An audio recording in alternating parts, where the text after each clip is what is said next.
नमस्कार दोस्तों, मैं हूं आशीष और स्वागत है आप सभी का मेरी इंग्लिश क्लास में। अभी तक की जो मेरी क्लासेस रही हैं उसमें मैंने आपको ABCD और डायरेक्शंस दिशाओं के बारे में बताया और सभी को ये लगता है कि इंग्लिश बोलना बहुत मुश्किल काम है। मुझे एक बात बताइए, आप लोगों से एक सवाल है, हिंदी बोलना आपको किसने सिखाया? कहीं कोई ग्रामर सीखा आपने हिंदी बोलने के लिए? किसी प्रकार का कोई ग्रामर लिखा हो? कभी नहीं। आप बचपन से आपके माता पिता ने आपसे बात करना शुरू किया, आपने उसको समझना शुरू किया और आपको अपने आप समझ में आने लगा कि हमको किस बात पे क्या जवाब देना, क्योंकि आपने सुना। और लिसनिंग बहुत ही अच्छा तरीका होता है इंग्लिश सीखने का। और लिसनिंग के साथ साथ जब आप उसको एक्वायर करना शुरू कर देते हैं, आप उसको ग्रहण करना शुरू कर देते हैं, तो आप उस भाषा को समझने लगते हैं, वो आपकी समझ में आ जाती है। उसके बाद आप उसका जवाब देने लगते हैं। फिर आवश्यकता पड़ती है आपको शब्दों की। तो हम यहाँ कोशिश कर रहे हैं कि आपको शब्द ज्ञान भी मिले और साथ में भाषा को किस प्रकार से समझना है वो भी हम आपको बताएं। ये दोनों चीज़ें हम आपके लिए करने की कोशिश कर रहे हैं। तो अभी तक मैंने कुछ शब्द आपको बताए, वो शब्द बहुत सारे लोगों के लिए उपयोगी नहीं होंगे, बहुत सारे लोगों के लिए बहुत कुछ उपयोगी होगा। जिन लोगों को बिल्कुल नहीं आता उनके लिए तो बहुत कुछ उपयोगी है। तो इंग्लिश धीरे धीरे इसी प्रकार से सीखी जाएगी। आप सुनने की आदत डालिए, कोशिश करिए, छोटी छोटी किताबें पढ़िए, शब्दों के मतलब ढूंढिए और जहाँ आपको लग सकता है वहाँ सीखिए और बोलने की कोशिश कीजिए। बोलना मैं भी सिखाऊंगा, लेकिन अभी हम फिलहाल धीरे धीरे शब्द नॉलेज भी पढ़ा रहे हैं और उसके बाद में किस प्रकार से हम उसको अपने दैनिक दिनचर्या में यूज़ कर सकते हैं उसका प्रयोग भी करेंगे। आज भी मैं जो आपको शब्द बताने जा रहा हूँ वो शब्द समय से जुड़े हुए हैं, टाइम से, और किस टाइम को किस प्रकार से बोला जाता है अंग्रेज़ी में उसको मैं आज आपको बताऊंगा। इंग्लिश में टाइम को कैसे कहा जाता है और शब्दों की अलग अलग परिभाषा, और ये सभी शब्द आप अपनी दैनिक दिनचर्या में, डेली लाइफ में, दैनिक दिनचर्या को डेली लाइफ बोल रहा हूँ मैं, ये दो शब्द आपको इंग्लिश के मिल गए, समझ गए आप। दैनिक दिनचर्या को डेली लाइफ बोलने पे, मतलब डेली लाइफ में आप कैसे यूज़ करते हैं वो आप समझ जाएंगे। जब ये शब्द आपको सुनाई देंगे तो आपको लगेगा हाँ यार ये हमारी दैनिक दिनचर्या में आते हैं, हमको पता भी है लेकिन हमको नहीं मालूम। कई ऐसे शब्द भी हैं जो आप ऑलरेडी जानते हैं कि वो इंग्लिश के शब्द हैं, लेकिन आप उसको, आपकी बोलने की आदत इतनी होगी, क्योंकि हम शुद्ध हिंदी तो बोलते नहीं, हम मिली जुली हिंदी बोलते हैं। शुद्ध हिंदी भी कोई बोलेगा तो आपको समझ में नहीं आएगी। आपको हिंदी बोलचाल के अनुसार आती है, उसी प्रकार से आपको इंग्लिश भी बोलचाल के अनुसार आने लगेगी और धीरे धीरे आप उस पर महारत हासिल करेंगे। ठीक है, चलिए समय को क्या बोला जाता है और किस प्रकार के समय को क्या बोलते हैं उस पर बात करते हैं। सबसे पहले तो डे, DAY, डे, दिन। जैसे 7 दिन होते हैं ना सप्ताह में, संडे मंडे, उसी प्रकार से डे, DAY, डे। ये पहला शब्द है, डे यानी दिन।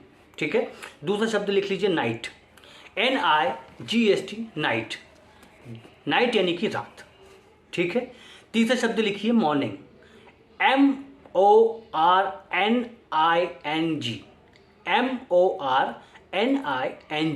मॉर्निंग। मॉर्निंग यानी सुबह।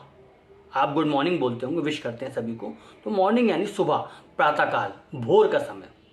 ठीक है, उसके बाद नून, NOON, नून, नून यानी दोपहर का समय। सुबह दोपहर शाम 3-4 समय होते हैं ना, नून यानी दोपहर का समय। ठीक है, उसके बाद आ जाइए इवनिंग, EVENING,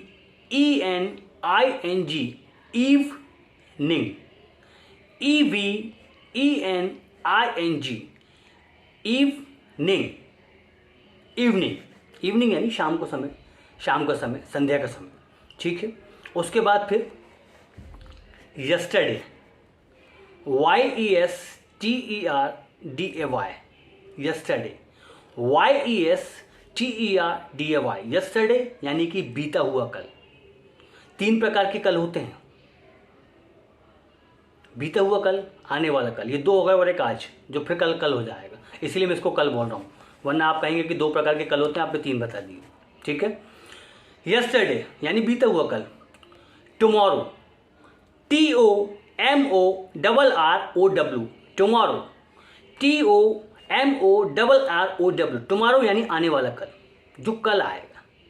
ठीक है, आज बीता हुआ कल जिसको हम कहते हैं कि कल हम गए थे वहाँ पर, कल मैं जाऊँगा वहाँ पर, वो आने वाला कल है, क्योंकि आज अभी गए नहीं हो आप, यहाँ आप जा चुके हो, वहाँ आप जाओगे, इसलिए वो आने वाला कल है। ठीक है, टुमारो, टुमारो यानी आने वाला कल। ठीक है, अब उसके बाद वीक, WEEK, वीक, वीक यानी कि हफ्ता। 7 दिनों के समय को एक हफ्ता, जैसे हम किसी से वादा करते हैं कि मैं 1 हफ्ते बाद आपको मिलूंगा, 1 हफ्ते बाद मैं आपके पैसे दे दूंगा, तो ये वीक है, ये समय का अंतराल है। WEE के वीक, वीक यानी 1 हफ्ता, ठीक है।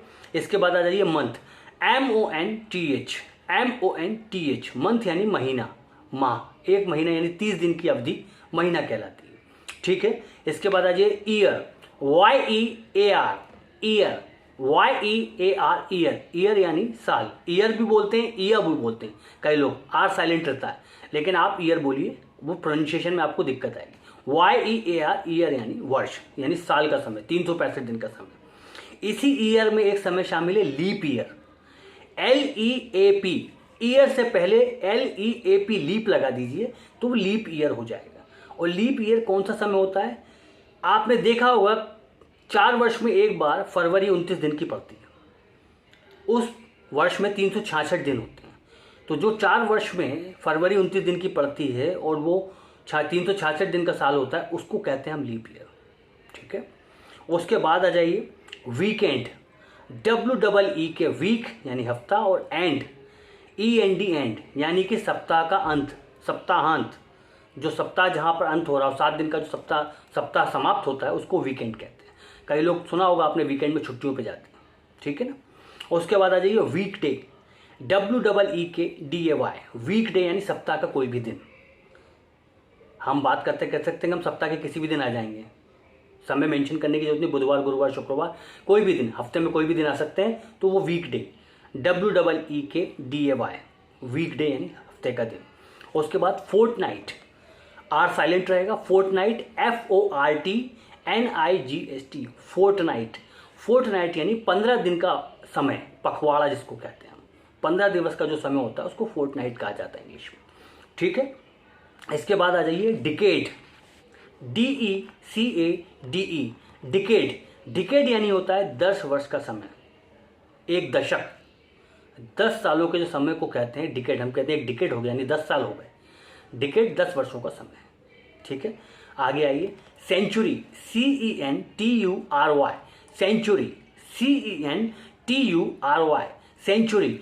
आपको जितना शब्द बोलना है ना, बोलने के लिए अगर आपको मुंह चौड़ा करना है तो चौड़ा करना पड़ेगा, आपको गोल करना है तो गोल करना पड़ेगा, तभी प्रोनाउंसिएशन निकलेगा। तो इस चीज़ से कभी शर्माइएगा मत, बोलिए और हंसकर बोलिए। CENTURY, सेंचुरी, सेंचुरी मतलब शताब्दी, सदी, 100 वर्षों का जो समय होता है, एक सदी, 21वीं सदी, 22वीं सदी आपने सुनी होगी, अभी चल रही है। तो सेंचुरी, CENTURY, सेंचुरी यानी कि 100 वर्षों का एक समय, शतक। उसके बाद आ जाइए मिलेनियम, MILLENNIUM,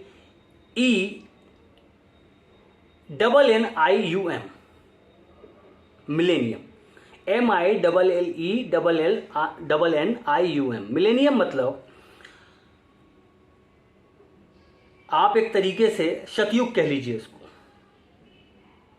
सहस्त्राब्दी होती है, हिंदी शब्द है सहस्त्राब्दी, सहस्त्र वर्ष, 1000 वर्ष, मिलेनियम, ठीक है। इसके बाद 2-3 शब्द और अच्छे बताता हूँ, वो आपको प्रयोग में आएंगे डेली लाइफ में, क्योंकि ये डिकेड, सेंचुरी, मिलेनियम तो कभी कभी प्रयोग होता है, लेकिन जो शब्द मैंने इससे पहले बताए हैं वो हमेशा आपके बोलचाल में प्रयोग होते हैं। उसी में इंक्लूड कर लीजिए डॉन, DAWN, डॉन, डॉन यानी कि सुबह सुबह का भोर, उषा काल, बिल्कुल सुबह 6 बजे सूरज उगता है, प्रातः काल, क्योंकि मॉर्निंग तो 8 बजे के बाद भी होती है, 9 बजे भी होती है, 10 बजे तक मॉर्निंग होती है, 12 बजे से पहले तक मॉर्निंग होती है, 12 बजे के बाद नून चालू होता है, लेकिन डॉन जो है सुबह सुबह का समय जब सूरज निकलता है, DAWN, डॉन, डॉन यानी प्रातः काल, उषा काल, भोर, जैसी भी शब्दावली आपके यहाँ चलती है उसे आपसे समझ लीजिए। उसके बाद tonight, TONIGST, tonight, TONIGST, tonight मतलब आज की रात।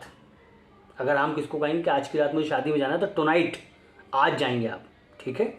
उसके बाद लास्ट नाइट यानी कि बीती हुई, LASTNIGST, last night, LASTNIGST, last night यानी कि बीती हुई रात, कल रात में वहाँ गया था। और फिर इसी में एक और शब्द है, कल रात में वहाँ जाऊँगा, यानी टुमारो नाइट, कमिंग नाइट होती है, लेकिन उसको मैं अभी शब्द नहीं मान रहा हूँ, अभी मैं आपको उसके बारे में नहीं बताऊँगा। फिलहाल इतने शब्द बहुत हैं, और ये आज आपको मैंने समय की व्याख्या बताई है।